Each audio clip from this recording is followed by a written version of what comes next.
Isomers. Yes sir.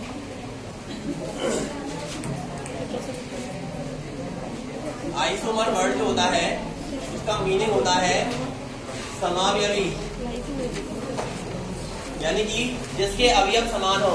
अवयव का मतलब होता है इंग्रेडिएंट्स, जिससे मिलकर के वो बना हुआ है। इसका मतलब उसका मॉलिक्यूलर फॉर्मूला क्या हो, सेम हो। नाम से स्पष्ट हो रहा है ना। तो जो आइसोमर्स होते हैं कई टाइप के होते हैं, लेकिन हमारे सिलेबस में स्ट्रक्चरल आइसोमर्स हैं। कौन से हैं? Structural isomers. और स्ट्रक्चरल आइसोमर्स जो है वो 3 टाइप के होते हैं। नंबर फर्स्ट है नॉर्मल, और नंबर सेकंड है आइसो, और नंबर थर्ड है नियो। तो नॉर्मल जो स्ट्रक्चरल आइसोमर है उसकी डेफिनेशन होती है कि भाई जो सीधी लॉन्ग चेन है, लंबी चेन है, उसको हम क्या कह देंगे? नॉर्मल। और आइसो क्या होता है? आइसो की आइडेंटिटी है कि सेकंड कार्बन पे मिथाइल ग्रुप हो, सेकंड कार्बन पे मिथाइल ग्रुप हो। और नियो की आइडेंटिटी है कि भाई सेकंड कार्बन पे 2 मिथाइल ग्रुप हो, सेकंड कार्बन पे 2 मिथाइल ग्रुप हो। ठीक है ना। अब इनकी खासियत क्या होगी? खासियत ये होगी आइसोमर्स की कि इनका मॉलिक्यूलर फॉर्मूला तो सेम रहेगा, लेकिन स्ट्रक्चर डिफरेंट रहेगी, स्ट्रक्चर डिफरेंट रहेगी। तो अब देखो, जैसे मैं एक एग्जांपल लेता हूं, और एग्जांपल है हमारा पेंटेन। एग्जांपल हो गया पेंटेन।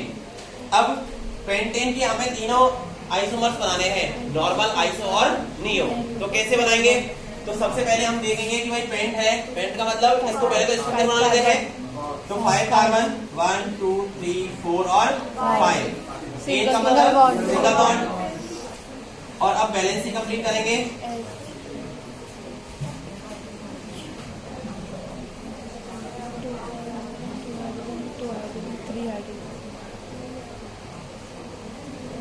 तो ये सॉर्ट आउट जब इसको करेंगे, CH3 single bond, CH2 single bond, CH2 single bond, CH2 single bond, CH3।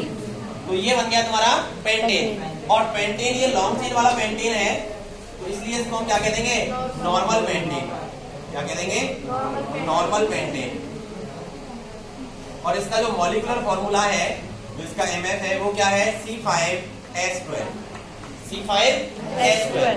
अब हमें अगर इसको आइसो में कन्वर्ट करना है तो हमारे पास क्या होना चाहिए कि भाई सेकंड कार्बन पे मिथाइल ग्रुप आ जाना चाहिए, स्ट्रक्चर सेम नहीं रहनी चाहिए, और मॉलिक्यूलर फॉर्मूला C5H12 ही रहना चाहिए। तो ये कब पॉसिबल है? अगर मान लो हम बाहर से कहीं से CH3 इसमें लगाएंगे, हाइड्रोजन हटा के, तो सीधी सी बात है कार्बन बढ़ेगा, हाइड्रोजन बढ़ेंगी, तो मॉलिक्यूलर फॉर्मूला क्या हो जाएगा? चेंज हो जाएगा। तो हमें इसमें ही तोड़ जोड़ करना है और सेकंड कार्बन पे 1 मिथाइल ग्रुप ऐड करना है। तो हम कैसे कर सकते हैं? तो देखो, ध्यान से देखना।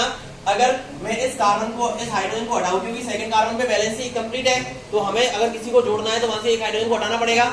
तो यहाँ से ये हाइड्रोजन हट गया, और इस हाइड्रोजन को हटा करके मैंने अगले वाले CH2 ग्रुप में जोड़ दिया।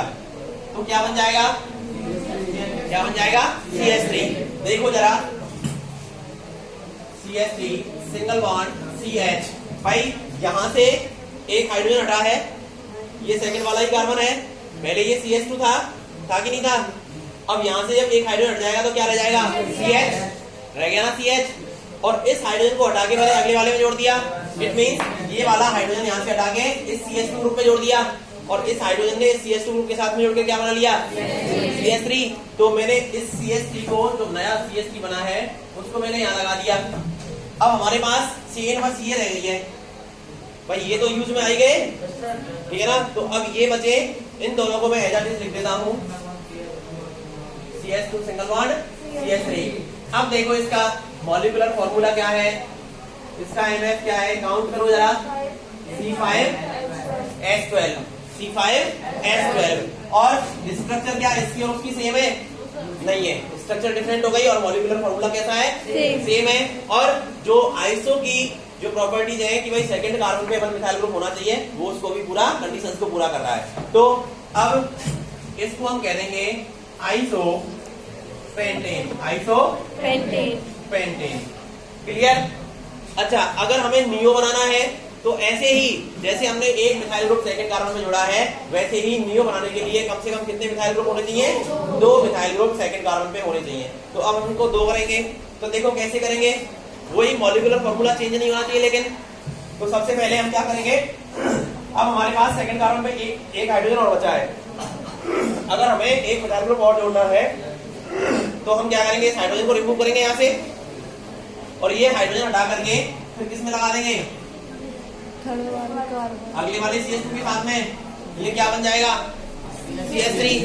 तो देखो जरा, CH3 सिंगल बॉन्ड। अब हमारे पास ओनली क्या बचा है, C बचा है। पहले हमने लगा दिया था CH3 एक तो, और अब लास्ट में ये वाले CH2 के साथ में H लगा करके इस CH3 को लगा देंगे और बचा हुआ H। तो अब देखो इसका मॉलिक्यूलर फॉर्मूला क्या है, C5H12 और इसका नेम क्या हो जाएगा, नियोपेंटेन। पेपर में कभी कभार कैसे आता है, पेपर में आता है कि भाई पेंटेन के नॉर्मल आइसो और नियो आइसोमर्स बनाते हुए और उनके IUPAC नेम दीजिए। What is the IUPAC name of neopentane. भाई ये तो इसका आइसोमर का नेम है, लेकिन अगर हम IUPAC नेम देंगे तो चेंज हो जाएगा। कैसे, देखो अगर पेंटेन का IUPAC नेम देंगे तो पेंटेन का IUPAC नेम क्या होगा, पेंटेन, ओनली क्या होगा, पेंटेन। लेकिन अगर हम आइसोपेंटेन का IUPAC नेम देंगे, अब लॉन्ग चेन 4 कार्बन की हो गई तो, और सेकंड कार्बन पे क्या है, मिथाइल, तो ये हो जाएगा पेंटेन नहीं होगा क्योंकि अब लॉन्ग चेन कितने कार्बन की रह गई, 4 की रह गई, तो 2 मिथाइल ब्यूटेन। और अगर इसका IUPAC नेम देंगे तो इसका IUPAC नेम हो जाएगा 2 डाइमिथाइल, 2 डाइमिथाइल प्रोपेन। आ गया समझ में। तो एक एग्जांपल लिखो हेक्सेन, और हेक्सेन के तीनों बनाओ, नॉर्मल, आइसो और नियो।